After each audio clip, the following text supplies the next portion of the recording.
Thank you very much. Now, Galatan. First of all, I want to say my personal thank you and thank you from entire Artsakh people for your support. But I know we been always friend and the president's and best regards. He highly appreciate all your years of support of Artsakh people and Artsakh state. I want to say, despite of the challenging situation what we are facing, this is definitely one of the unique time for our nation to become more unified. We are more together with the people who live in Artsakh and who don't live in Artsakh. And this is, I think, something which Azerbaijan state didn't realize when we start this blockade, but this will help us to become more closer to each other, more trust each other, and more come together and to feel power of unity. Second, I want to say people in Artsakh really showing very strong character, and I admire them, their behavior, despite the very difficult situation with the food, with the gasoline, with the medicaments, with our divided families include the kids who around, we have a couple thousand people who couldn't come from Armenia to Artsakh. We have a couple thousand people from Armenia who can go in the New Year time and the Christmas time to their homes. We have a lot of kids who, without parents, been blocked in Armenia. But despite all these challenges, our Artsakh people is very strong. The mood is quite good, and then despite again a lot of problems with the food, with the medicaments, with the job, by the way, that also we need to understand it's not the only question about the rights for move, rights for health, rights for normal food or normal other services. It's also price in education, because we unfortunately couldn't keep the kindergartens operated because we don't have enough food to provide the kindergarten schools. We have issues with now with the transportation of the people because we don't have a gasoline, only gas. And we've been lucky with the weather. It was not so cold, but from tomorrow it will become quite cold. We have a gas, and it's definitely helping us to stay quite warm in our home. But in the end, it's again quite challenging. If the Azerbaijan will cut the gas and the cut electricity, will face also serious issue of the heating in our homes. The key issue that I want to mention for all of you, despite the reason of all this, what's happening, it's they building a story around the ecological crisis. It's not about ecology, it's about the Azerbaijan state basically put the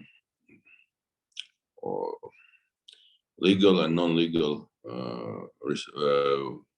sources to push us in a corner and try to bring us in a situation where we need to accept what they will check who is leaving from Artsakh, who is coming back to Artsakh.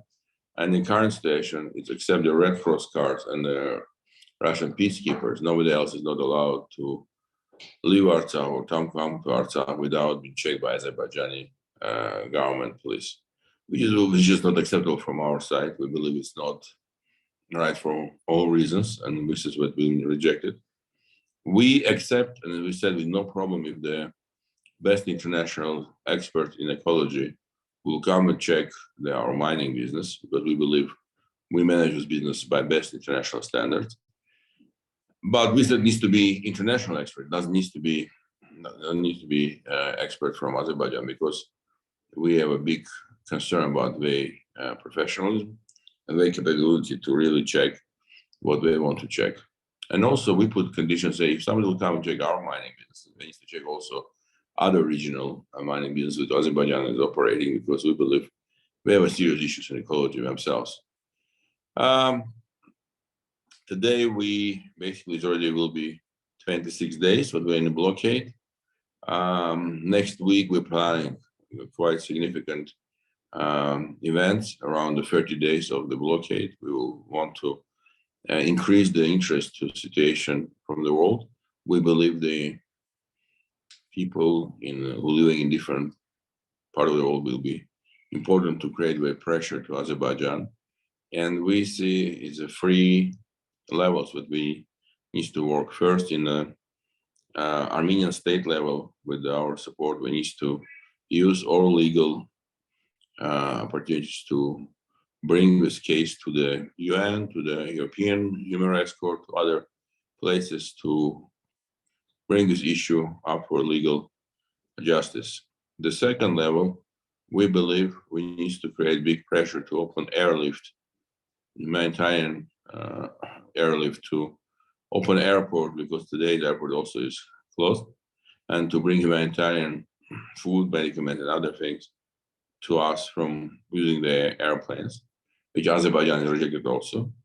And the third, of course, we believe the world needs to become more aggressive to put sanctions against the Aliyev family and other official people in Azerbaijan, because they behave wrong way to the human rights, to human values. We understand it's an issue with gas, an issue with other real politics. They cannot, some of the European Union and other regional leaders cannot create big pressure to them, including Russia. But the same way, we believe it's a right time for raise public voice against this behavior, because in the end, Azerbaijan is autocratic sultanate where the one family controlled the country 28 years, and the husband and wife is the president and vice president, and the people don't realize that not only we don't have any rights, Armenians, if we will become part of Azerbaijan, but Azerbaijan people themselves don't have no right. That's why we always said it's not a question. We don't want to discuss this issue to become part of Azerbaijan. We don't see this ever happen. We rejected this always, and we'll continue rejecting this. But at the same time, we said, look at the situation in Azerbaijan.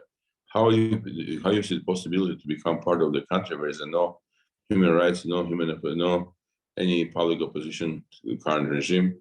Is no ecological protest happened during the last 10 years any other places in Azerbaijan. So we believe, despite all the noise that we're trying to create, we need to be very consistent, very organized, and create a big wave of Armenians and Armenians' friends who will raise this issue about humanitarian catastrophe, try to convince the international humanitarian organizations and other stakeholders to open airlift, and to create pressure from public to the governments to create sanctions against the Aliyev family.